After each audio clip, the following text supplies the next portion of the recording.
Hello and welcome to the Road to Autonomy. The Road to Autonomy is brought to you in part by Stantec Generation AV. Stantec Generation AV combines some of the most experienced AV experts in the industry with the resources of a global engineering firm. Stantec Generation AV provides education, consulting, assessment, and guidance to any industry interested in autonomous vehicles. Learn more at stantec.com. Hello and welcome to the Road to Autonomy. I'm your host, Grayson Brulte. On today's episode, we're absolutely honored to have Damien Scott, Director of EV Product Strategy BrightDrop. Welcome to the podcast, Damien. Grayson, wonderful to be with you. It's wonderful to have you here. We've been talking about doing this for years now, probably 3 or 4 years having you on. You founded Moraine, and you were very kind way back in the early days. You invited me up to Northern California. We sat down, we had lunch. You showed me the platform. You said, I'm building the Standard Oil for the new energy economy. And at that time, I was reading the book on John D. Rockefeller by Chernoff, Titan. So it resonated with me. So congratulations on successful acquisition by BrightDrop. Well done, sir. Thank you. Appreciate that. And I think back fondly to those early days and some of the conversations that we had about the sector as a whole. We're going to go back to your early days because you grew up in Botswana, which has a $17.614 billion GDP with an economy that's highly dependent on the country's diamond mines. What was it like growing up in Botswana with an economy that's fully dependent on diamond mines? Well, I think in general, we only have one childhood. So our childhood, I think, feel quite normal to us. But in retrospect, it was slightly odd to grow up in the middle of nowhere in Botswana. I had an amazing time. Botswana is a phenomenal country. It is peaceful. It is relatively safe. It is warm and wonderful, and all sorts of adventures that one can pursue as a kid. In addition to the diamond resources that they have, cattle and tourism are the two other big industries, and relative to the modest population of a little over 2 million people, it's a relatively wealthy country. And so it was a wonderful, wonderful place to grow up in the 90s. Was the cattle, was that exported throughout the African continent, or did that find its way into Europe?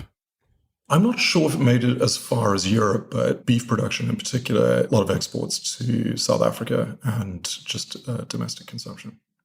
So you have with everything you read, it's like diamonds, but you're saying here that you have a diversified economy around cattle. We see the impact it has in the United States on the GDP. In tourism, people want to go see the beautiful country of Botswana, want to go see the animals. So here you are, you're living in Botswana. Your parents made the decision to homeschool you. I'm imagining you get to go on all sorts of adventures, or I'd like to call them field trips. Why did your parents make the decision to homeschool you? I think my parents were a little bit counter consensus and had sort of adventured from Southern Africa to the UK to New Zealand, where I was actually born, and then back to Southern Africa to Botswana.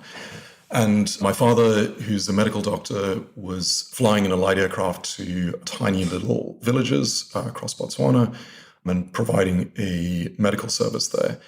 We ended up in a pretty remote part of the country, and I think the decision was made to homeschool me and my sisters. We did have a little helping hand from the government of New Zealand. My mother managed to twist their arm and get them to enroll us in their correspondence system. So we would every 2 weeks get a package, rather beaten up all the way from New Zealand, and complete materials and then mail it back. That's something only a mother could do. It's something they could only do. Indeed. And grateful to her for it. Your father's a medical doctor going around to remote villages, providing medical care that a lot of these individuals needed. Were you able to go on any of those journeys with your father to those remote villages? Yes, and one of the things I loved as a kid was joining my father flying. He had a rather antiquated Cessna 182, which would take off and land on, you could almost call them runways, but often it was a dusty soccer field next to a village. And it was a ton of fun. And I would always relish the opportunity if friends were visiting to encourage my father to fly more aggressively and ideally see if we can make them get nauseous and potentially throw up in a bag. Did you? I love that. Did you ever learn to fly during that time? A Cessna 182, you would think of larger aircraft. That's a smaller aircraft. It doesn't seem like it's very hard to fly unless you have challenging winds in Botswana.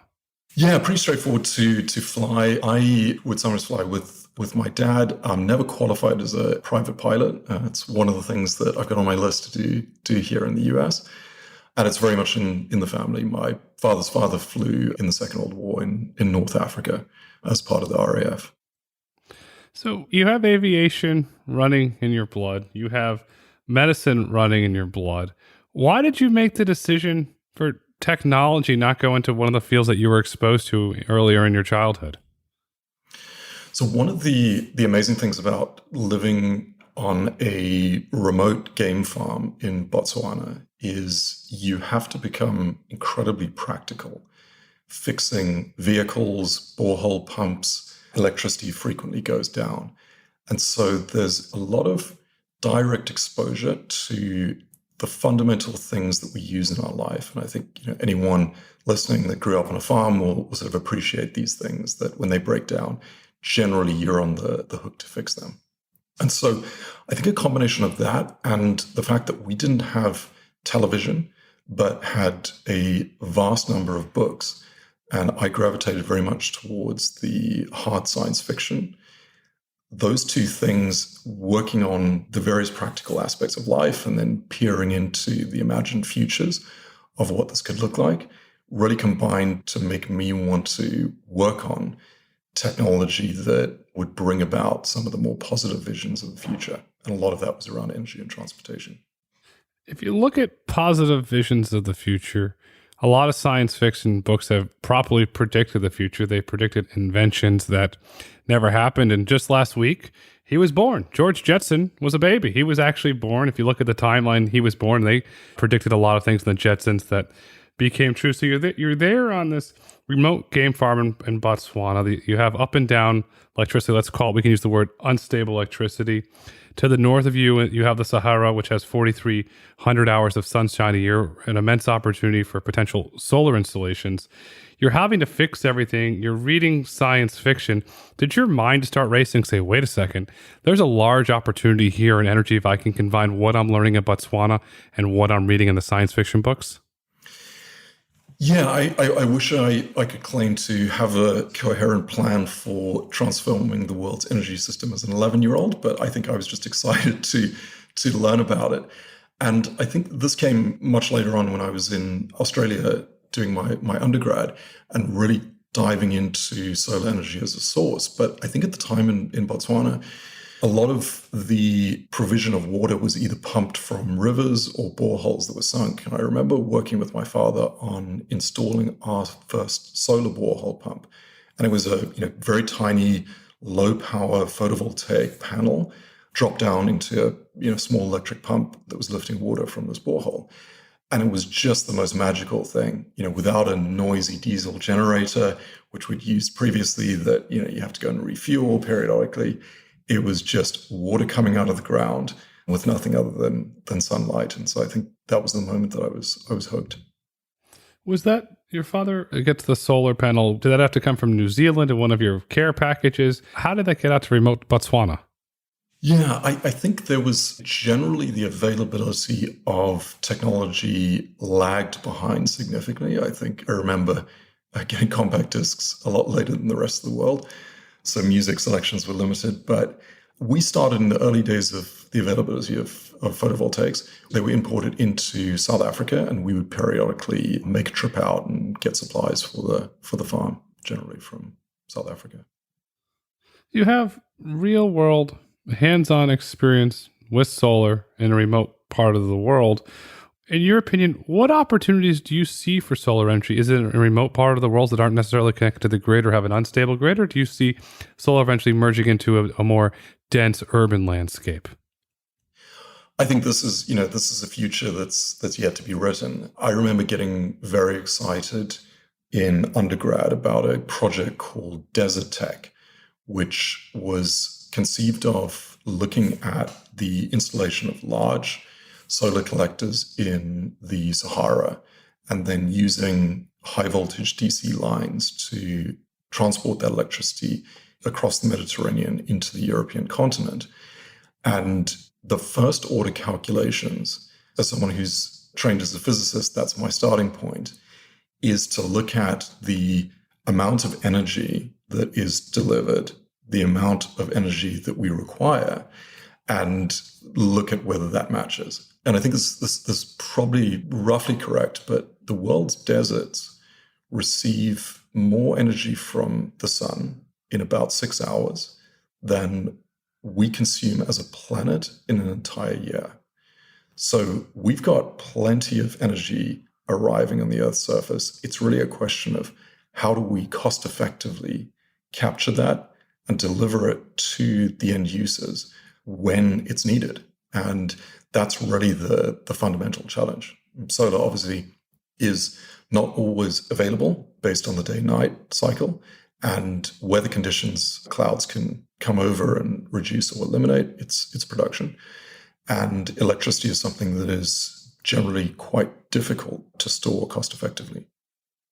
Well, I want to stay on the line that you said, a future that is yet to be written. That's a great line. I want to put some data context to that. We're going to use U.S. publicly available data here.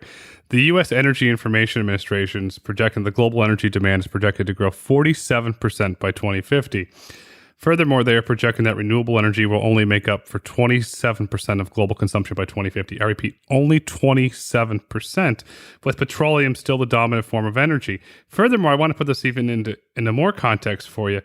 Coal still accounts for 27% of the world's primary energy in 2021. That is almost the same level as 50 years ago. So coal is basically sitting flat. Renewables aren't growing as fast as everyone's projecting.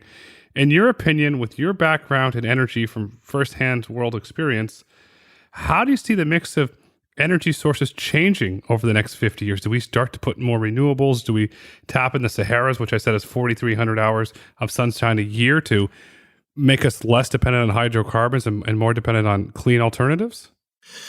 Yeah, I think this is the big question. I think it boils down to a set of actions that technology companies will take, that policymakers will take. It's not determined what this mix is going to look like. It's really ours as a species to make these decisions. One of the books that I would draw on in this area is a wonderful quantitative text by an author called David Mackay. The book is Sustainable Energy Without the Hot Air. And he goes through a range of different scenarios and mixes, looking at the constraints of different types of technology, whether it's nuclear or solar or onshore wind or offshore wind or coal or a range of other potential inputs. And the policy levers that we pull on as countries and as an international community have the ability to determine what that mix looks like. So it's really up to us to determine what that is. We're not on rails that inevitably take us to a particular combination mix. That's a valid point. Today, there's reports out of the UK that they might have blackouts during the winter. That's going to cause a lot of political backlash where that goes because of the Russian gas shortage. So let's fast forward 50 years from now. Let's just hypothetically say this is based on data. It could happen. Coal still plays a major role in energy production and produces more energy than renewables. How will energy consumption change? I think there's a couple of things to consider. One is one of the key drivers of electricity and energy consumption in general is how much it costs. And so I think the question will be if the energy mix in the future is still significantly made up from sources like coal and oil, is there a price on the externalities, and has that been agreed upon? In which case, the overall cost of energy could be higher, and that's going to shape usage in certain areas. But I think, again, it really depends on the policy decisions that we make now and over the next 50 years as to what that's going to look like and what energy consumption patterns emerge.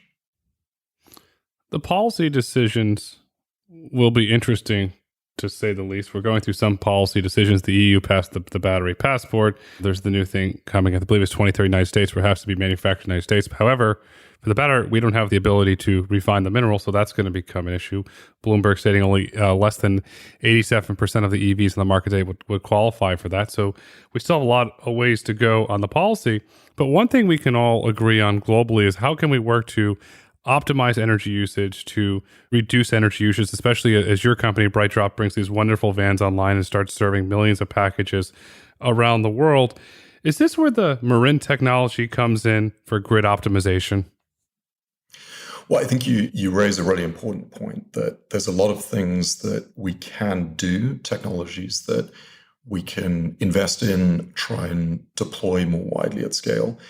But one of the first things to look at is, can we optimize what we have already and take the assets that we've got, the electricity grid that we have today and the one that we expect to evolve in the short and medium term, and just use it more efficiently. And I think this is where, as part of the origins of conceiving of and building Moraine was to say, how do we do that as commercial fleets become electric? How do we use that to interact in the most efficient way possible with the electricity grid? What was the inspiration for Moraine?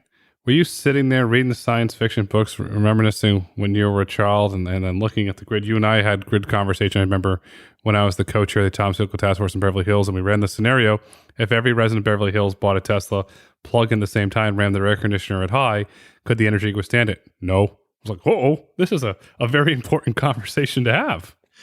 Yeah, so I think the genesis, I was at Stanford at the time and really poking around a number of different questions in the energy and transportation space. There's phenomenal researchers doing work in a wide range of areas. And I think it was the realization that when you take commercial fleets of vehicles, that there is a certain substitutability, that one vehicle can be substituted for another one, as opposed to an individually owned vehicle, where generally, you want that vehicle to stay with you, you're going to drive it somewhere, its state of charge is coupled to your identity. And so I dug into, what does it look like when you electrify these large fleets of commercial vehicles and then connect those to the electricity grid in an intelligent way, where they don't all start charging at the same time. They don't all charge at maximum power. How can that system be optimized? And it turns out it's a really interesting and quite complex rabbit hole to go down, because the nature of how the availability of electricity, its price, and the constraints on the distribution grid vary is often wildly different city by city, just based on historically how those pieces of infrastructure have been built out and invested in or underinvested in. And then the use cases of the particular fleets may be very, very peaky. If you're moving people, it may be the morning peak and the afternoon, evening peak. But if you're moving packages around or doing refuse collection, it may be very different. And so understanding those spatially and time-dependent systems on the supply side of energy and on the consumption side of the electric vehicles and how those come together was really a fascinating technical problem, and one that I identified as being critical to the deployment of EVs efficiently in a commercial context. It's really critical. If you look at a fleet manager or even the CFO for that matter, they get cost control. They understand your software can potentially say, okay, peak time, don't want to charge, very expensive. Let's wait, say 2 hours, or you give cost control. That's a very big positive benefit as well. Yeah, I think it's exactly right. And we at Moraine did a lot of work on that, which was minimization of demand charges when electricity is particularly expensive, reflecting high demand on the local utility. But there's a second part, which in many cases can be even bigger, that when EVs are introduced in a commercial context, one is adding new operational constraints, that there is a certain amount of charging time. There are locations those vehicles need to be charged, either assets that are owned by the fleet or third-party commercial services. And what you want to do as a fleet manager is not have those new constraints introduced by electrifying impacting your core business, which could be missed opportunities to continue operating the vehicles. And so co-optimizing that system where you try to minimize your electricity costs, but not at the expense of impacting your operational metrics or your top line revenue, is really where this kind of nexus of bringing these two systems together becomes incredibly valuable. It becomes incredibly valuable. And there's a trend here, and I'm going to get to the trend in a minute, but you incubated this at Stanford. What was it like incubating the concept in Stanford? Because there was another gentleman I had on a previous podcast, Lee Redden. He incubated the See and Spray system for weeds and agriculture, ended up selling it to John Deere, and it's the number one selling add-on for Deere now. It's completely, in my opinion, probably one of the best acquisitions John Deere has ever made, but he incubated at Stanford.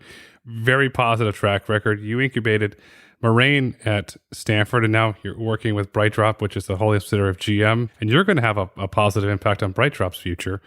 What was it like incubating there? Because there's always, there's something in the water there. Well, there's definitely something in the water at Stanford. So how was the incubation process go? It's absolutely phenomenal. I think one of the amazing things that Stanford does so well is create a culture where there are so many other people incubating crazy, wonderful ideas that anyone there feels like they have permission to go and do this. So that's sort of step one, is the context and the atmosphere. Step two is there are a range of different classes that you can take for credit to essentially workshop these ideas. Things like Startup Garage and Lean Launchpad and 3 or 4 others. And so if you're really passionate about something, you can not only continue to earn credit towards graduation, but really test out with some amazing professors and practitioners from the venture capital and entrepreneurial worlds these ideas in a relatively low risk environment before you launch a company. And then finally, there is very close proximity to a lot of funding sources. There's a couple within the university, and then obviously the venture capital community has historically been centered around Stanford. And so the combination of those things and seeing what is potentially possible just makes it a wonderful and very easy thing to do at Stanford. That's wonderful. So you have a low risk environment there, and today we have a low risk environment with the introduction of electric vehicles, individuals buying electric vehicles, cities putting electric vehicles into their fleets, commercial operators putting them into the fleets. But that could turn into a high risk environment if we do not prepare the energy grid, because as a global society, according to Bloomberg New Energy Research, is projecting 23% of all passenger cars globally by 2025 will be electric. But it seems that the more we push for electrification, the less we focus on the grid and the less we focus on the minerals. How can we properly prepare so when EVs, say, for instance, go over 50%, the grid's optimized, the whole thing is like, okay, we can go full into this future. Now it becomes a low risk environment. Well, I think the short version of my answer to that question is, in order to create the future that we want, we have to simulate it. It's really expensive to make the wrong decisions in our infrastructure build out with the electricity grid, or to get ahead of any other areas in the wrong way. And so we can bring about that optimized future by exploring it in silicon before we make the capital commitments and put vehicles and infrastructure on the ground. And I think this is, it's a philosophy that increasingly we're using in a range of different areas of the economy to test things out at massive scale, the wide range of permutations, including the edge cases, before we really commit to that. And so I created a company on that basis, and I still firmly believe that this is one of the most important things that we need to do. And this applies beyond the domain that Moraine was working in, is really helping large commercial fleets think about, work through, plan for electrification. But there are amazing software companies working in the utility side of things, exploring what does it look like under different scenarios, how to think about the infrastructure that's needed, how to operate those assets efficiently with respect to rapidly increasing penetration of EVs. Simulate it. You have to expand upon that. Do you build a digital world with commercial fleet operators of EVs, and you build a Moraine version of the public utility. Explain what you mean by when you say simulated, please. Yeah, so simulating is really just creating a model of the world or the parts of the world that you care about, and then seeing how that world evolves as you change or alter the initial conditions or the levers that you get to pull on. How many electric vehicles? What are the size of the batteries? What is the price of electricity at that particular time? And the fidelity of your model or your simulation is really one of the critical tests and decisions that you have to make in order to determine how valid those predictions are. And this is something that I took from my work in Formula One, where simulation is used extensively in the development of the vehicle's aerodynamics, in that new designs are tested out in a computer first. If they're shown to be promising, you might make a scale model and put it into the wind tunnel. And only after that validation do you produce the components and actually put it onto a vehicle and send it off to the track. And so closing the gap between how a model performs and what happens in the real world is one of the fundamental challenges of, in general, using modeling techniques and simulation. So the application of that in the operations of energy and mobility systems is, what do we need to model? At what level of fidelity? And are we capturing the dynamics that really matter as these things interact with each other? Fast forward to the future, in your opinion, is this how large fleets will manage their energy usage and consumption because it just makes sense? Yeah, I think we don't know yet. And I think this is one of the reasons why it's my belief that simulation is so important. It's very early in the electrification of transportation in general, and specifically in the commercial EV space. And so how those fleet operators of the future choose to manage their fleets is, again, decisions that are yet to be made. And it's my firmly held view that the use of sophisticated, accurate simulation tools is really a key component to doing that effectively and increasing the confidence that when you do electrify, your fleet is going to perform as you expected. And that's really a critical key to accelerating this. Are these tools, what caught the attention of BrightDrop? They called up Mr. Scott. This is Mr. and Mrs. BrightDrop. We're interested in talking to you. Is that what caught their attention? Yeah, so from our early days in conversation with the BrightDrop team, we got really excited about the fact that BrightDrop is a company that is not just producing phenomenal electric vehicles, but is really thinking about the ecosystem in totality to deliver last mile solutions. And so that's vans, it's e-pallets, and it's software and services. And for us at Moraine, we were really thinking about system level optimization. So it was music to our ears to hear an organization like BrightDrop talking about some of the same things. And I think the more we got to know about each other's companies and really a shared vision, the more excited we got about working together. BrightDrop has the right vision. I think personally they're going to clean up the electric van commercial market. You have the backing of GM, who knows how to manufacture some of the world's best vehicles. You put the Moraine software in there. You put the great executive team at BrightDrop. You've got a lot of really positive things going on there. Why, as an entrepreneur, your whole life doing really great things, did you make the decision to sell Moraine to BrightDrop? Yeah, I think every entrepreneur starts out with a hypothesis and a vision. And a key part of that for me and for a lot of the other Morainers are former CTO Colin Shepherd, who's also with me at BrightDrop, was to have an impact at scale. This is something that we all care deeply about. And as we looked at the evolving landscape, the ability to vertically integrate hardware and software in a single solution appeared to be the path to take. And I think BrightDrop has done a phenomenal job so far in that. And we just felt that bringing the technology that we had developed, which we think is incredibly powerful and unique, and adding it to what is a phenomenal combination of talent and technology and leveraging the backing of GM, we could just move faster and at a larger scale, really, than anyone else. And that is, that was the core goal when we founded Moraine.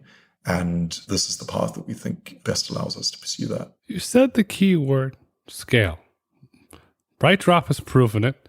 They're going to be able to scale. And I know I'm harping on the quality of the product, but I want to highlight this. They're getting rave reviews. There's these videos on TikTok and YouTube of FedEx drivers that are driving the BrightDrop vans, and they're happy. They're smiling. Oh, I want this for my house. And so they're getting from the people that matter the most. They're getting rave reviews. And then there was the Guinness World Record run of 260-mile drive from New York to Washington, D.C. on a single charge. Well done, Team BrightDrop. So from the Moraine perspective, if you added operational simulation models to the success, what advancements do you see happening in the future? Is it potentially more range, or what are the advantages to that? Well, I think, as you were saying, I have huge amounts of admiration for the BrightDrop vehicle team. They've delivered a phenomenal vehicle in record time.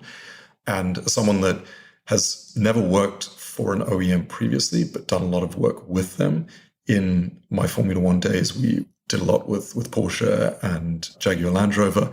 It is not easy to make a vehicle that is performant and that users love. So they've done a phenomenal job. I think what we bring to the mix, and we combine with amazing work that was already happening within BrightDrop on the other form factors and the software teams, is adding to that amazing vehicle a range of different capabilities that, as we were talking about earlier, help with system level optimization, whether it's the planning side or actually using those assets more efficiently. So we think it's, in the future, the range of capabilities and ability to do things even better with those vehicles is only going to grow. As you look to grow inside of BrightDrop, how will your technology be incorporated into BrightDrop's already existing operations? Yeah, so we're relatively early in that process and are doing a ton of really exciting stuff. Unfortunately, I can't talk too much about what that's going to look like, but there are going to be some really exciting things that are going to emerge from the combination of our tech and things that have been worked on at BrightDrop. Well, knowing you personally, I'm excited because you got something cooking. I'll leave it at that. I won't push you on that envelope. So you look at what you developed in Moraine. It's obviously going to get integrated to BrightDrop at some point.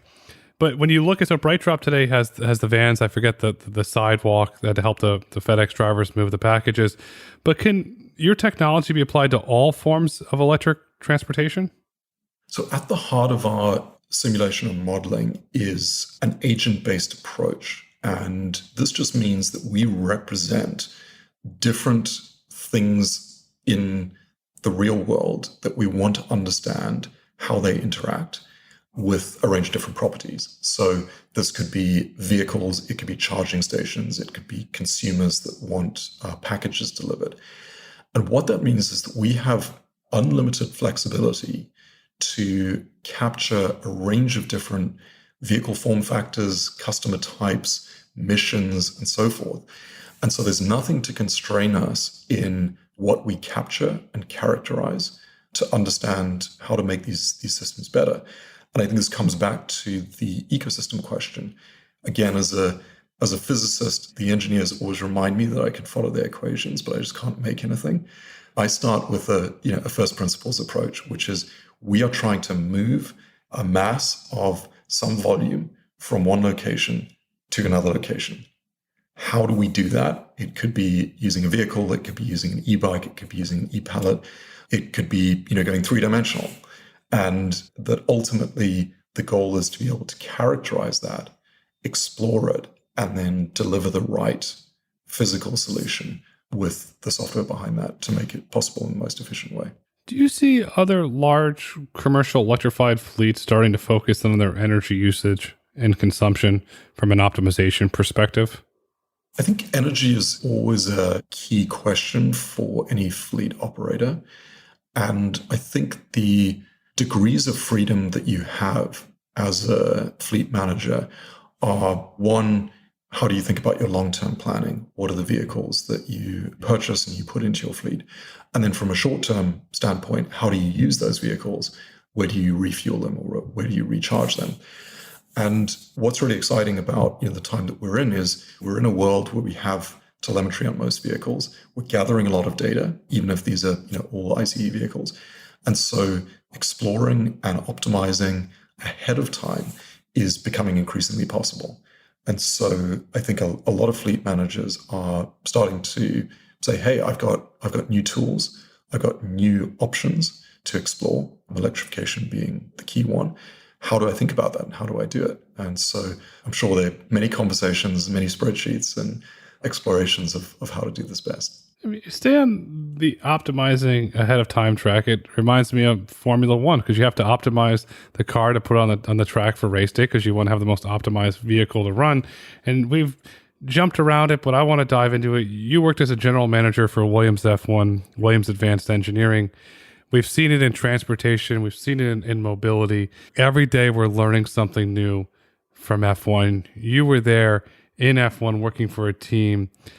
What were your takeaways from your experience at F1? How have you applied it to your career? And how do you see F1 continuing to advance progress in mobility from the technologies and techniques that are developed there on the racetrack? Yeah, I mean, so I spent some time at a couple of years at Williams F1. I think was there during a period of not particularly stellar on-track performance. So dealing with failures on the weekend and not getting into the top 10, I took a certain resiliency away from that. But really, Formula One, I have a huge amount of respect for the engineers and designers that are in that sport. Consuming the product, which is the racing activity that you see on your TV screen, or the drama that the Netflix series Drive to Survive presents, is just really the final output. But there's phenomenal engineering that is on such a rapid iteration cycle, it's almost unparalleled. And so understanding the capabilities of how quickly things can be done, rapid prototyping, getting that feedback, whether it's sticking things into the CFD cluster to explore how it performs, then into the wind tunnel, and then ultimately onto the track, all in the matter of a couple of weeks. Product life cycles are incredibly rapid. And so I think amazing lessons in what is possible. But I think probably the biggest macro takeaway is that, as you alluded to, Formula One has developed on the racetrack a number of amazing technologies, from ABS to disc brakes, which were inspired or emanated from the sport, that made their way into the wider automotive industry and some other sectors, that at the forefront of pushing innovation is a set of rules that, in the case of Formula One, is the formula that you are required to design your vehicle within. And that shaping that appropriately can lead to this amazing innovation where you've got 10 teams of some of the smartest engineers in the world looking at these problems and saying, how do we fix this with a rapid iteration cycle and resources behind them in a competitive context? You get amazing progress that comes up really quickly. And so I think the takeaway from that was, we need to understand our constraints. We need to be in a competitive environment and rapidly iterating, getting things out into the field, seeing how they perform, and then using that feedback. Now, it's not going to be as fast as a racing environment, but taking that approach really accelerates the rate of innovation. One could make the argument that Formula One's the most optimized sport in the world, and then I could clearly make the argument that you learned optimization at F1 and you're applying that to your career. You have your stops at Renovo as well, and you did really great things there. And then at Moraine, you're figuring out how to constantly optimize a problem that needs to be fixed. There is a lot of optimization in F1. Arguably, when you're optimizing on a racetrack, you've got a single primary dimension that vehicles all have to go follow the same path. When you get onto the real world, it's a lot more messy and multidimensional. And so choosing the things that you optimize and what your objective functions are is a bigger part of the problem, defining the constraints that you're sort of working within. We're learning that, and you know this from your old days, the ODDs, the operational design domain for self-driving cars. We're learning that not all ODDs are created equal. And Damien, putting this all together, in your opinion, what is the future of energy consumption going to look like globally? So we touched on this at the top of the conversation. I'm a firm believer that we get to shape this. I think the next decade leading up to 2030 is going to be the most important for energy and transportation across all areas: technology, business models, policy. We are shaping and laying the foundation for what this transition looks like. And it isn't clear where that's going to land up because a lot of those decisions haven't been made yet. And so it's really important for people that are passionate about this space to think about it deeply and then pick their path, whether it's building things or it's thinking about policy or it's investing in things, and shape what that looks like, because now is the high leverage point. We get to shape this. The great news is you're hiring. You can have other individuals join your team that want to help shape the future. What roles are you currently hiring for? So I would encourage anyone that's interested in some of the things that we talked about, electrification at scale, working on really hard software problems around electric fleets, multimodal delivery, to visit our website, which is gobrightdrop.com/join-us for a list of current roles. And there's a lot that we're hiring for, really across the board, in product, in engineering, in sales, and a range of other roles. So really across the board, we're hiring. More specifically, myself and the former Marine team are working on some really gnarly computer science, AI, and ML problems. So if you are wanting to have an impact, have been doing amazing things in fintech or social media, and have some of these skills and want to apply them to clean tech, green tech, or the EV revolution, reach out to myself or our former CTO, Colin Shepherd, directly. You can find us on LinkedIn. We'd love to have a chat about some of the things that we've got cooking. As Damien said, reach out to Damien or reach out to Colin, help shape the future. BrightDrop has an extremely bright future. And Damien, as we look to wrap up this insightful conversation, what would you like our listeners to take away with them today? I think, like the little 10-year-old kid in Botswana reading sci-fi books, there's an infinite range of different futures that we could have, and we get to decide what those are. And we're not on rails to gloomy, low energy, environmentally destructive future. We can build one that we want. And I would encourage everyone to jump on that opportunity. Now's the time to do it. That's well said. Always be adventurous. Never stop being a kid. And as Damien credited a lot to this books, never stop reading books, because books have a positive impact on our lives, because the future is bright, the future is autonomous, and the future is simulated energy usage and demand. Damien, thank you so much for coming on the Road to Autonomy today. Grayson, thank you so much for having me. Thank you for listening to the Road to Autonomy podcast. If you've enjoyed listening, please rate, review, and subscribe on your favorite podcast platform. Want to get in touch? Follow us on Twitter at Road to Autonomy or email podcast@brulteco.com. The Road to Autonomy is produced by Brulte & Company. The views and opinions expressed on the Road to Autonomy podcast do not necessarily reflect the views and opinions of Brulte & Company. The content discussed in this podcast is for informational purposes only and should not be taken as legal, tax, investment, or business advice.